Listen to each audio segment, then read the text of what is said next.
Hello my dear students, today I am going to start lesson 1 of book Prism of ISC class 11th, and the chapter name is A Living God, which is written by Lafcadio Hearn. तो लाफ्काडियो हर्न जो है वो एक Japanese writer है। तो मैं उन राइटर के बारे में अभी एक्सप्लेन नहीं करूँगी, इसकी मैं एक सेपरेट वीडियो बनाऊँगी। तो let's start with the story. From immemorial time, the shores of Japan have been swept at irregular intervals of centuries by enormous tidal waves caused by earthquakes or by submarine volcanic action. तो ऐसा बोला जा रहा है कि जो बहुत समय से, ठीक है, जापान के जो शोर्स होते हैं वो हमेशा वहाँ पे क्या होता है कि टाइड्स आते हैं, बड़े बड़े नॉर्मस टाइड्स आते हैं, हैवी ह्यूज टाइड्स आते हैं और रेगुलर इंटरवल्स पे आते, इरेगुलर इंटरवल्स पे आते हैं। मतलब ऐसा कोई टाइम पीरियड फिक्स नहीं है उनका, ठीक है, सेंचुरीज से ऐसा होता जा रहा है। और ये जो टाइड्स आते हैं, ये टाइड्स का कारण क्या है? या तो ये टाइड्स अर्थक्वेक की वजह से हो रहे हैं या फिर ये हो रहे हैं सबमरीन वोल्केनिक एरप्शन की वजह से। सब आपको पता है वोल्केनो की वजह से भी अर्थक्वेक आते हैं। तो अब हम आगे बढ़ते हैं। These awful sudden risings of the sea are called by Japanese tsunami. The last one reoccurred on the evening of June 17, 1896, when a wave nearly 200 miles long struck the northeastern provinces of Miyagi, Iwate, and Aomori, wrecking scores of towns and villages, ruining whole districts and destroying nearly 30,000 human lives. तो ये कह रहा है कि ये जो last tsunami आया था ना, तो ये जो इस तरह के जो बार बार जो ये जो टाइड्स आते हैं ना, तो जापान में इसको एक नाम दिया गया है सुनामी। ओके, तो सुनामी जो है, जो लास्ट टाइम हुआ था, जो राइटर लिख रहे हैं, जो लास्ट टाइम सुनामी हुआ था वो हुआ था जून 17, 1896 के इवनिंग में, ठीक है। जबकि एक वेव जो कि करीब 200 माइल्स लॉन्ग था वो स्ट्रक करता है नॉर्थ ईस्टर्न प्रोविंसेस ऑफ, वहाँ की जो सिटीज़ के नाम दिए हुए हैं Miyagi, Iwate and Aomori, wrecking scores of towns and villages। मतलब उस सुनामी की वजह से बहुत सारे टाउन्स और विलेज डिस्ट्रॉय हो जाते हैं, ruining whole districts and destroying nearly 30,000 human lives. तो करीब बहुत सारे डिस्ट्रिक्ट्स जो है, पूरा डिस्ट्रिक्ट जो है डिस्ट्रॉय हो जाता है, पूरा वहाँ पे जितने डिस्ट्रिक्ट थे, और 30,000 लोगों ने, ठीक है, अपनी जान गंवा दी। The story of Hamaguchi Gohei is the story of a like calamity which happened long before the era of Meiji on another part of Japanese coast। तो जिस Japanese coast की हम बात कर रहे हैं, ठीक है, वहाँ पे एक कैरेक्टर है जो हमारे स्टोरी का मेन कैरेक्टर, जिसका नाम है हमागुची गोहेई, ठीक है। वहाँ वो ये जब हुई थी, ये जो टाइड आया था वहाँ पे, उस समय का ये स्टोरी है। और ये कब हुआ था? Long before the era of Meiji. तो मेजी एक रूलर का नाम है, एक जापानीज रूलर का नाम है, उनके आने से पहले की बात है, ठीक है। तो बहुत से लोग इस मेजी वर्ड से कंफ्यूज करते हैं, व्हाट इज दिस मेजी। तो Meiji is the name of ruler. तो उनके आने से पहले ये इंसिडेंट हुआ था।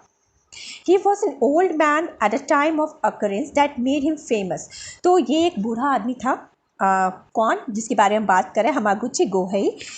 He was the most influential resident of the village to which he belonged. He had been for many years in Muraosa or headman, and he was not less liked than respected। ठीक है, तो ये उस village का बहुत ही influential person था। Influencer मतलब बहुत ही ज़्यादा जाना पहचाना, बहुत ही ज़्यादा रिच, बहुत ही ज़्यादा नामी व्यक्ति था वहाँ का, ठीक है। और वो बहुत साल तक वहाँ का हेडमैन भी रहा है, जिसको मुखिया कहते हैं, वो रहा है। और वो सिर्फ लोग उसको पसंद ही नहीं करते थे, पर उसको बहुत ज़्यादा उसकी इज्जत भी करते थे।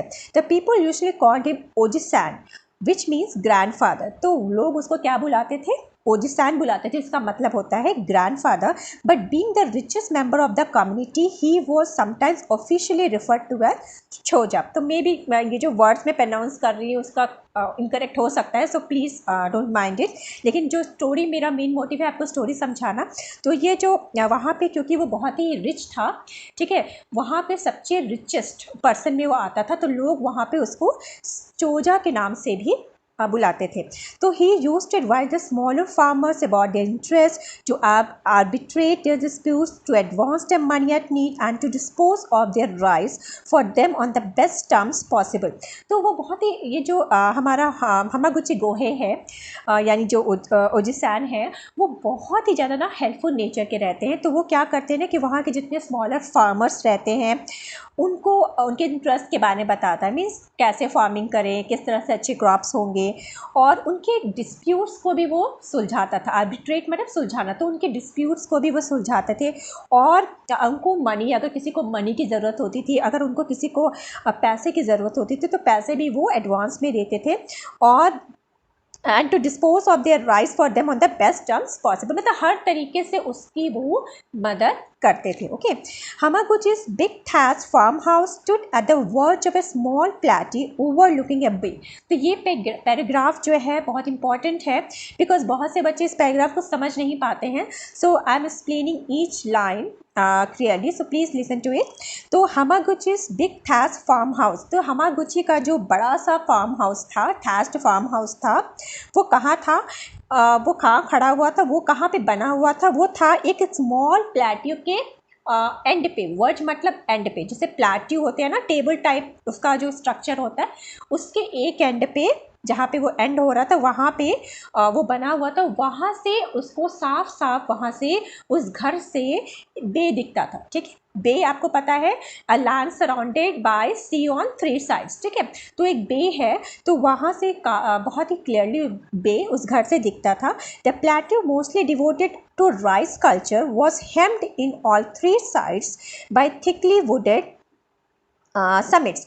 अब यहाँ पे इस प्लेट्यू में ना राइस कल्चर का क्या मतलब है कि वहाँ के उस समय, जिस समय की स्टोरी लिखी गई है, उस समय के जो लोग रहते हैं ना, उनका जो स्टेपल फूड होता है वो राइस होता है, वो ज़्यादातर वो राइस की खेती करते हैं। ठीक है, तो ये जो प्लेट्यू है, यहाँ पे राइस की खेती होती है, और 3 साइड, इस प्लेट्यू के 3 साइड्स में क्या होता है, थिकली वुडेड समिट्स, यानी कि ये 3 साइड फॉरेस्ट से सराउंडेड है।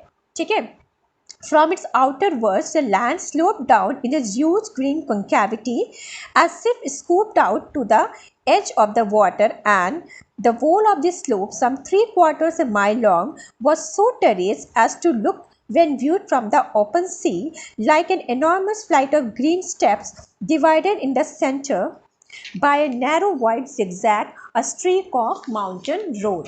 तो ये बता रहे हैं कि ये जो हमारा जो ये प्लेट्यू है, ठीक है, उसके आउटर वर्ज पे एक लैंड है जो स्लोप करता है। वो स्लोप करके जो नीचे जाता है, जो स्लोप जाता है ना, प्लेट्यू का जो स्लोप है वो नीचे जाता है, तो एक कॉन्केव स्ट्रक्चर बनाता है उस बे तक।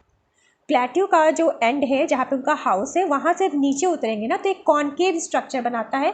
जैसे कि हम किसी डिब्बे में, आइसक्रीम के डिब्बे से हम एक स्कूप आइसक्रीम निकालते हैं, और जो स्ट्रक्चर बनता है उस तरह का कॉन्केव स्ट्रक्चर बनाता है वाटर तक, जहाँ तक पानी शुरू होती है उस वहाँ पे। और ये जो स्लोप है, ये करीब 3.75 माइल्स लॉन्ग है, और ये टेरेस्ड है, मतलब यहाँ पे सीढ़ियाँ बनी है। आपने देखा होगा टेरेस फार्मिंग होती है, जहाँ पे सीढ़ी बने रहते हैं, वहाँ पे फार्मर्स क्रॉप्स ग्रो करते हैं। तो जब हम ओपन सी से इसको देखते हैं, तो आपको वो सीढ़ियाँ दिखाई देती, ग्रीन सीढ़ियाँ, जहाँ पे क्रॉप्स भी ग्रो किए जाते हैं। ठीक है, divided in the centre by narrow wide zigzag, a streak of mountain road. तो उसके बीच में एक जिगजैग रोड बना है, माउंटेन रोड टाइप का। और 90 thatched dwellings and a Shinto temple composing the village proper stood along the curve of bay, and other houses climbed straggling up the slope for some distance on either side of the narrow door leading to Choja's house। तो ये जो यहाँ पे जो मैंने ये concave structure की बात की है, जो स्लोप की बात की है, वहाँ पे करीब 90 घर है। तो ये जो विलेज है, वहाँ पे करीब 90 घर है। 90 थैच्ड ड्वेलिंग, तो 90 ड्वेलिंग से जो थैच्ड है, थैच्ड मतलब रूफ पे जो स्ट्रक्चर लगाया जाता है, तो थैच्ड है, अच्छे खासे घर बने हुए हैं। और यहाँ पे एक टेम्पल भी है जिसका नाम है शिंटो टेम्पल। ठीक है, जो कि पूरा एक प्रॉपर विलेज फॉर्म कर रहा है। और यहाँ पे जो हाउसेस है, कुछ हाउस स्लोप्स के ऊपर भी बने हुए हैं। ठीक है, और जैसे चोजा का घर तो खैर सबसे ऊपर में है, मैंने बताया था प्लेट्यू के वर्ज पे है। और उससे नीचे उतरेंगे तो थोड़े से कुछ हाउसेस है, फिर और नीचे जो कॉन्केव स्ट्रक्चर है, वहाँ पे ज़्यादातर हाउसेस हैं। तो हमारा ये फर्स्ट पार्ट आज कंप्लीट होता है। तो अगर आपको मेरा ये एक्सप्लेनेशन अच्छा लगता है तो प्लीज़ मेरे चैनल को सब्सक्राइब कीजिए और मुझे मोटिवेट करने के लिए लाइक का बटन ज़रूर दबाइएगा और ज़्यादा से ज़्यादा शेयर करिएगा। ये पार्ट 1 है, मैं पार्ट 2 लेके भी जल्दी आऊँगी आपके लिए। Thank you so much students for listening. Thank you so much.